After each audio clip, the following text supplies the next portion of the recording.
6 তারিখ যেই আর্জেন্টিনা মিশর খেলাটি হয়েছে সেখানে আমি মিশর সমর্থক ছিলাম।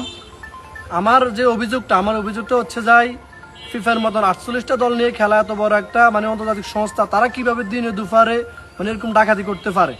তারা হচ্ছে যাই এটা কোনো খেলাই করে না, যে কে সেরা কে না সেরা, এটা প্রতিযোগিতার কোনো খেলায় না। এটা হচ্ছে জাস্ট একটা দলকে জিতানোর জন্য আনুষ্ঠানিকতা। তারা একটা দলের নিশ্চিত গোলকে তারা ফাউল করে দিছে এবং সেটা বাদ দিয়েছে। যদি সেটা গোলে হয়ে থাকে তারা সাথে সাথে রেফারি আওয়াজ দিবে এবং বাঁশি বাজিয়ে সেটাকে না করবে, কিন্তু সেটা হচ্ছে যাই তারা যখন গোলটা করে দিচ্ছে। সেন্সিটিভিটি আমার নাই, আছে হোয়াইট প্লাস প্রো সেন্সিটিভ।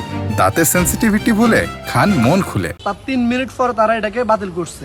তো আমার যে মূল অভিযোগ, ফিফার মতন এত বড় একটা সংস্থা এই ধরনের কাজ তাদের কোনোভাবে আশা করা যায় না।